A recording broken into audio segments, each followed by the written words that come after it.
Hello, everybody. We are thrilled to be here today talking to you about smart city ecosystems and how to develop a smart city ecosystem so you can have the most impact and benefit out of the services and the products that you want to deliver.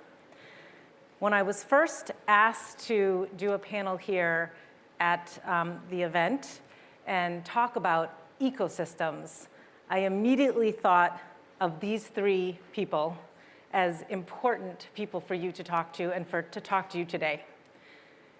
And I just want to mention one reason for each of them why this is so special that they're here today.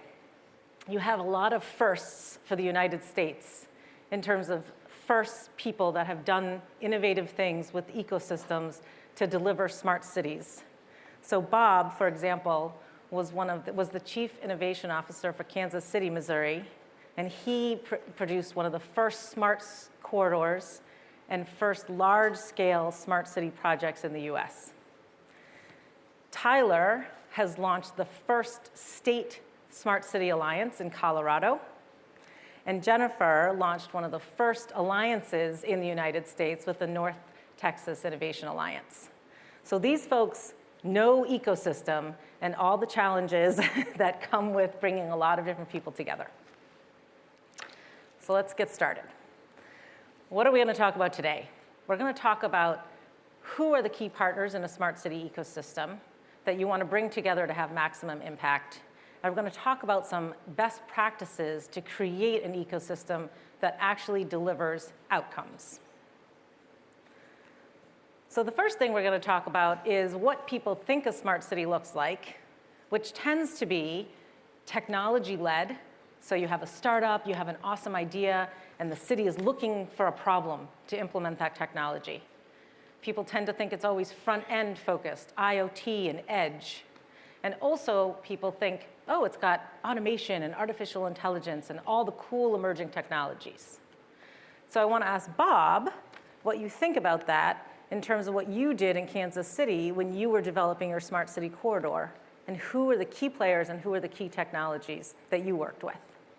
Well, quite frankly, the most important guy in the entire equation was not a technologist, was not a person from a company, was not a startup person. It was actually the mayor, who challenged the city to stop thinking about the next election and stop thinking about a 5 or an 8-year horizon and start trying to figure out how to build a city that we wanted to live in 30 years into the future.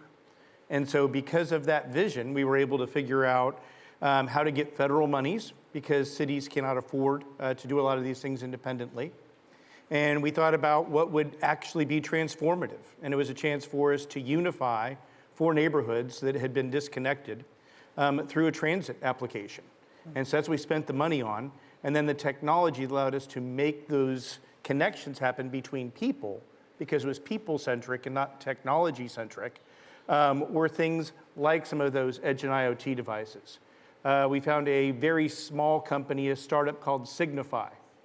And they invented a counter, which we would put in our streetlights, and allowed us to figure out how many people were in our downtown area. That allowed us to tell people who wanted to make coffee shops where to locate their businesses. It allowed us to tell the police department where to patrol and when to patrol.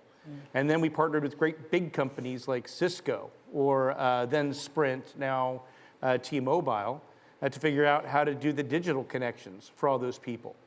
And then at the city level, what we tried to do is figure out how to leverage all the data we were collecting from these interactions to make our city work better, to do those things like improve police response time, like improve our ability to support economic development, to help us to do better public works and better trash collection. So the focus was absolutely people-centric, and all these other things that are on the slide today, those were tools that allowed us to make that corridor better. Excellent. Excellent. I just want to make one comment here about urban revitalization. The project that they did in Kansas City with the Smart Corridor really did develop a startup community and really did sort of revitalize the downtown area. And I know with talking to some folks in Tokyo and thinking about Japan overall, having revitalization of maybe the suburbs or the rural areas is really important. So thinking about how these can bring in, and revitalize certain districts or areas or communities becomes very important when you start to think of how these initiatives can help a larger community. Well, and I think one thing that I would add, the advice that I was given when we started to put together the Innovation Alliance was, here's who you need. You need an elected official, you need internal leadership, and you need a resident or citizen-led organization to all be on board. And so for us, we started with Mayor Rollins, we worked with the city manager and chief information officer, and then we worked with organizations like the Chamber of Commerce and the residents' councils within our downtown core. And from there, really moving out, what was really important to us, we talk about the ecosystem for startups and large corporations, is we had Fortune 100 companies, and we had startups in the midst of not even to commercialization, but prototyping. And by putting those together in the same environment, they were able to reach commercialization and were able to get certified by the large corporations as licensed vendors and partners within their ecosystem, which led to much more expedited growth than operating in a vacuum. Yeah, and I would add that I think smart cities are problem solvers ultimately, right? And they solve problems with technology, and technology is endless. I think there is a way to improve almost any problem if you take a lens of technology to solve it. But I think what's interesting about ecosystems is that businesses don't always know the problems they're trying to solve very well in government. Mm-hmm. They may know how to solve a specific product problem or to build a technology specifically to solve something if you define what the problem is for them. Cities do not build solutions themselves. And so that's why ecosystems are so important, is because if you want to be a smart city and solve problems, the city has to be at the table to define the problem. Yes. And to measure the solution itself. Of course, business needs to be there to develop the solutions. Absolutely. That brings us to the next slide, which is what creating a smart city really looks like. And I think we've already touched on some of these things, which is it's people-centric. The city has to define the problem, and then the vendors have to come in and help them solve it with some of their solutions. But the thing is, cities, as we all know, were built physically. They are physical environments, and now we have a digital overlay over all of them. And so cities themselves are managing the physical, and they're managing the digital. And that's very important to think about. And cities weren't actually built for digital, right? So that's some of the struggle that's happening. And the other point I think that we haven't mentioned yet is that with all this emerging technology, you actually have to have some very important back-end foundations to be able to use emerging technologies effectively. And you also have to, as we will talk about throughout the entire panel, really bring together people for that important collaboration. So I wanted to ask Jen, thinking about what happens within a city and thinking about sort of all the modernization and data sharing that has to happen, who is important within a city to bring together to start to build a smart city?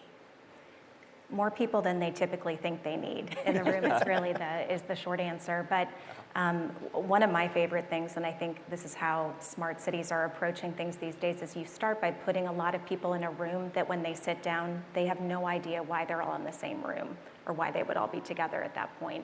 And by the end, they really understand how the intersectionality of what they're trying to solve and the investments they're going to make ensure that they know that they need to continue being in the room. But someone that should be in the rooms earlier than they typically have been in the past is the legal department and the city attorneys. And there's a lot of reasons for that. Data sharing and standards is one of them, but we also have agreements between cities also called interlocal agreements where it allows them to use each other's infrastructure. And so whether that's traffic signals that are crossing jurisdictional lines, what we're seeing a lot right now working on is electric vehicle infrastructure for fleets, for the cities and for heavy duty vehicles.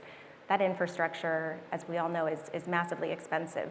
And so what we're looking at right now is can the transit agency share with the city, share with the school district. They all have buses and large vehicles, and then you create these hubs, but without these legal agreements up front, they cannot use each other's facilities. And so, again, having the lawyers in earlier than maybe traditionally there have been is what ensures success and not hitting a wall late in the process and having to start over. I would add that I think I agree, absolutely, but they need to be the right personality, right?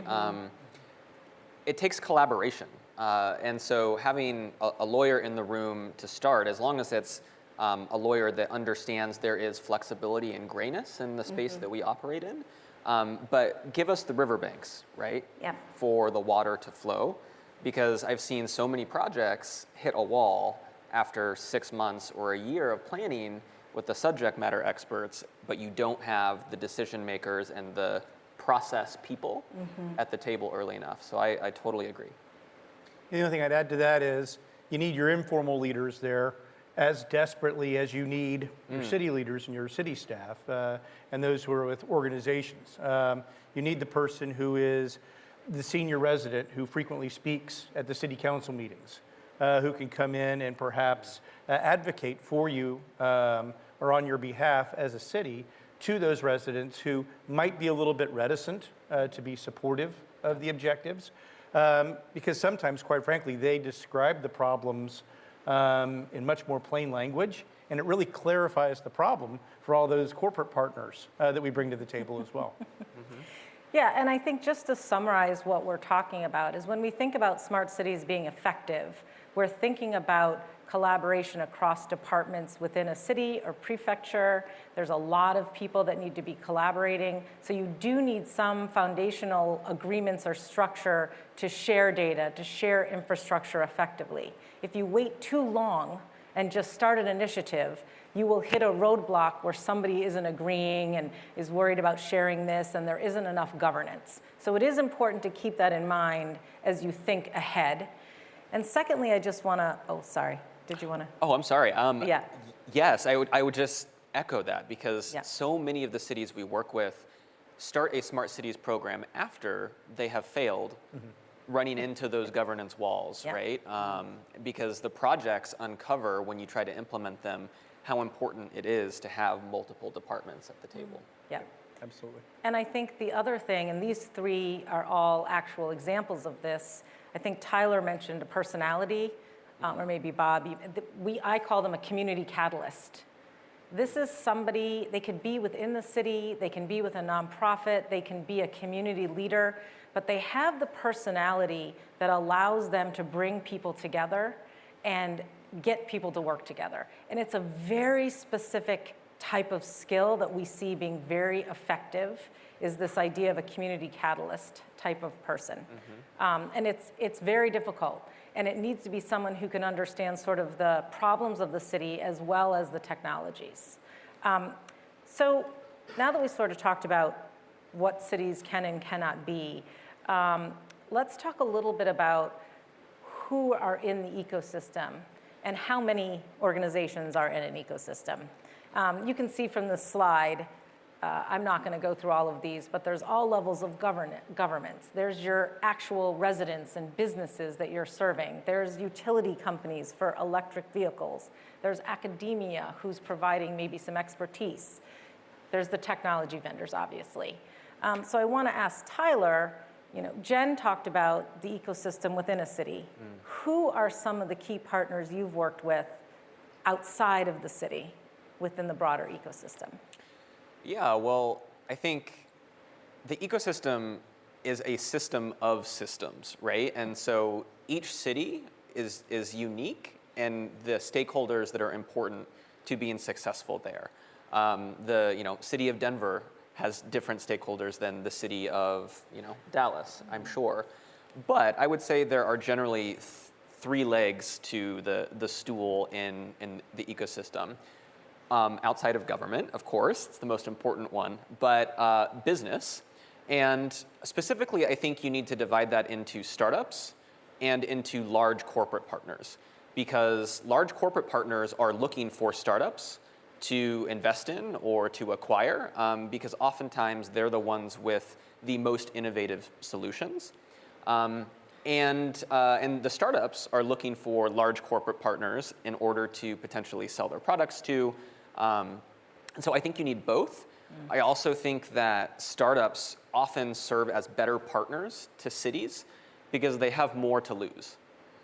And so I think you need both of those at the table, and you need a diversity of those businesses. So you can't just have transportation companies. You can't just have IT companies.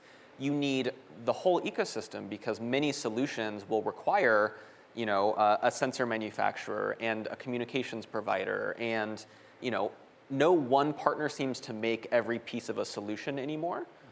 So I think it's very important to have both.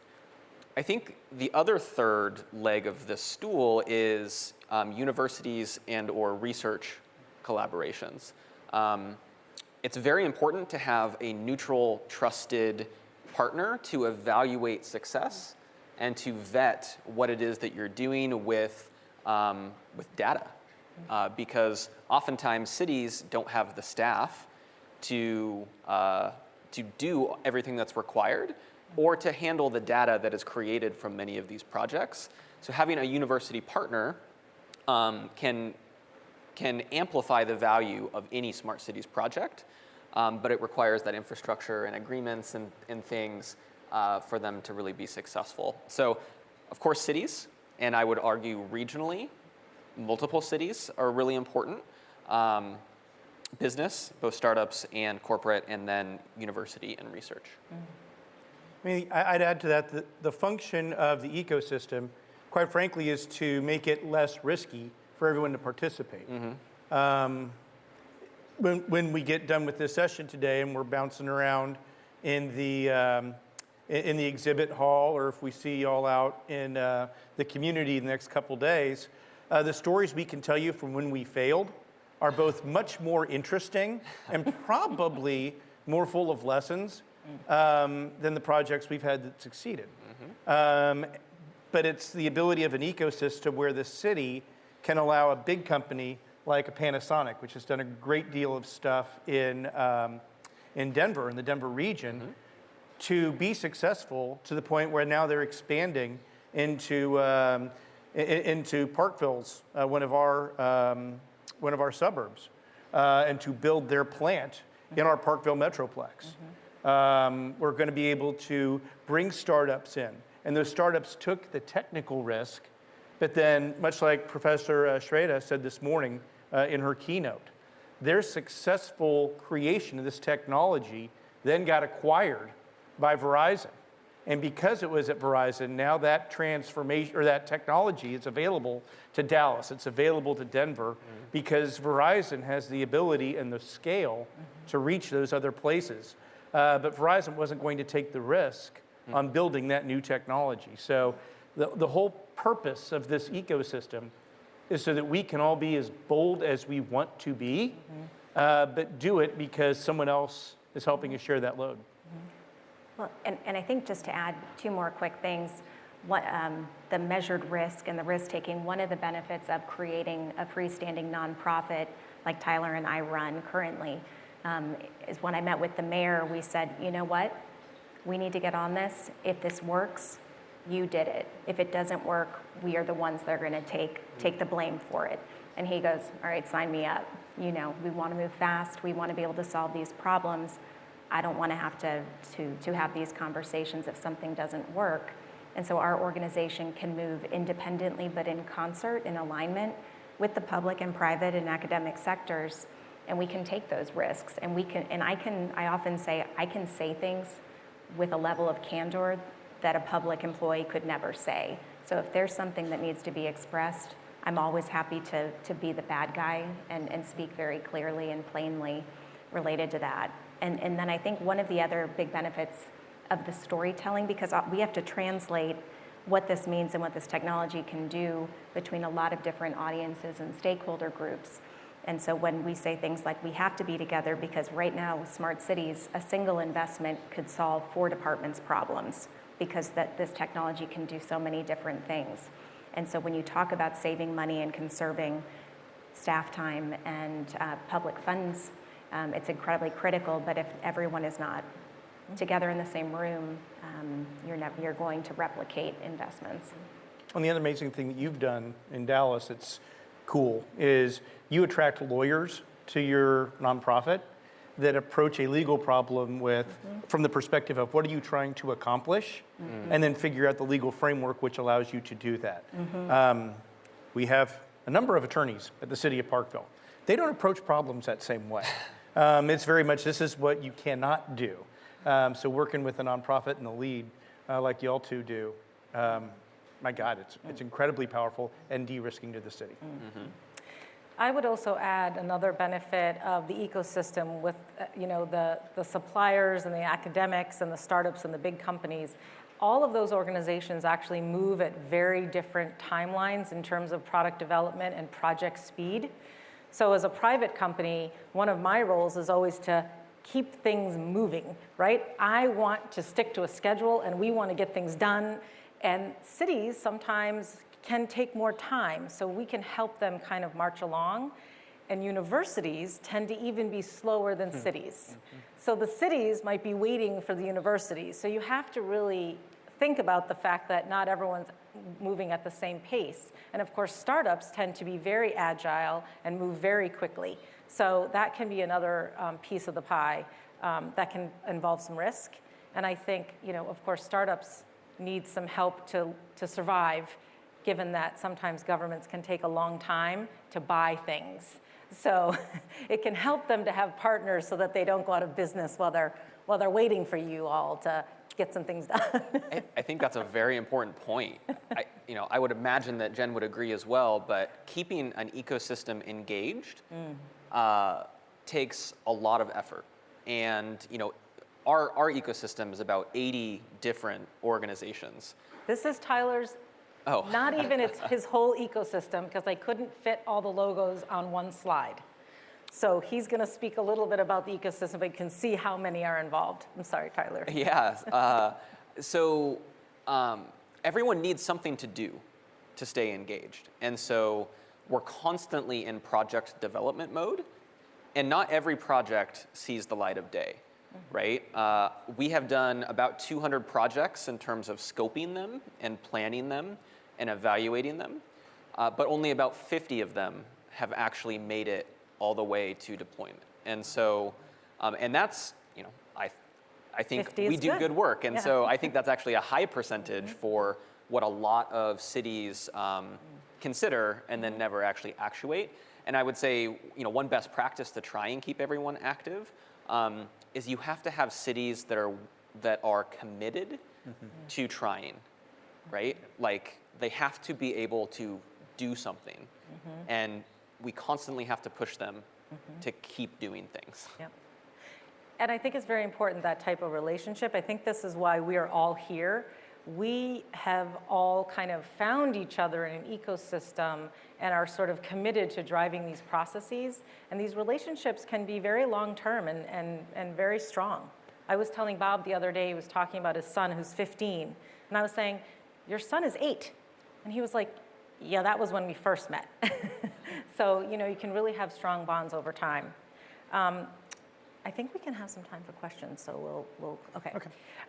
So this is our last slide, and then we'll open up some time for questions. And I just want each of the panelists to really comment on what we've put together as some essential characteristics for effective ecosystem partnerships. And when we mean effective, we mean they're getting things done, they're solving problems that the community wants solved. So we've just talked a little bit about this. Trust between people and organizations, often helpful with lawyers, shared vision of the future, mutually beneficial outcomes, leadership to ensure momentum, and also governance structures. So if we can just go down and provide a final comment, that would be great. I guess, again, I'll go back to my opening comment. The most important thing you can do is think big. A smart city project or something in this field of endeavor is not a quarterly project. And I do take a bit of offense to the idea that cities are the things slowing things down in a lot of cases. I have never seen anything quite as slow to react as a very large corporation, which is expected to think about a slow growth opportunity that's going to take 3 to 4 quarters before it's profitable instead of 1, because voters have a 2-year lifespan before they have to operate, where a board of directors only thinks 90-day increments. But think big and commit to something that is completely transformative, and that allows you to do those things which maybe meet that incremental objective, but allow you to build that ecosystem where everyone can kind of see where they fit. Yeah, I mean, I think the word partner is really important, and it is very different than, I think, how it's used often. A partner is not a vendor, right? It is not someone who checks the box on a contract and calls it all good. A partner, it does take trust, but to build that trust, I think you need aligned goals. You need each other, meaning you cannot accomplish that goal without all those parties at the table. Very good. And ultimately, shared investment and shared risk. So we, 2 years ago, deployed the largest fleet of highly autonomous and all-electric shuttles into public transit service. And it took 18 months to plan the project, but when we got to the end, everyone had contributed something, financially, in terms of time, and ultimately we all shared the risk of if something goes wrong. This is a partnership, and so, anyways, I think partner is very critical to an ecosystem, and there are some ways that you can ensure that in the contracting process that it's a partner and not a vendor. No, and I completely agree with that. And something that the intentionality of who we partner with and who we bring into our organization in a formal way, there needs to be that shared vision and outcome. But we make it very clear, just to reiterate, this is not an opportunity for you to just come in and do a presentation. We want your thought leadership. We want your expertise that contributes to the broader solution, because that's how we maintain trust. That's how the public sector continues to trust not just the broader group, but also trust me and Tyler in terms of, we're not looking to sell you. You get sold every day. We're looking to come together and find beneficial solutions we can implement together. And the one other piece of the trust that we haven't talked about much yet is the trust of the community. When we're talking about emerging technology, we're talking about things that can be very scary. And in addition to that, there's some low-income communities that have been very disappointed and don't trust the city. And so the level of intentionality and time that we need to spend to gain the trust from them to be able to say, we want to help, you need to tell us what problem you want us to solve, and we promise we'll follow through. So there's historic distrust as well. That's such a huge component of being successful. I actually would add, you need the trust of the internal employees as well within cities. The community can lack trust, but I've also noticed that when we come in with a big idea, the city workers can feel also very unsure of how that's going to affect them. Processes might change. Technologies they're familiar with might change. So you really have to also make sure that they're brought in and they're feeling comfortable as well. I've literally had a department head say to me, there's no benefit for me doing this and me saving money, because then I just lose it from my budget next year. It's not like they can keep that money and use it for something else under the current system. He said, there's no reason for me to try and do anything differently. Yeah. So. We wish we had more time. We could have talked for an hour. They only gave us 30 minutes. We're here, though. We'd really love come up and speak to us, come up and speak to these wonderful panelists. Arigatou gozaimashita. Thank you so much. Have a good day.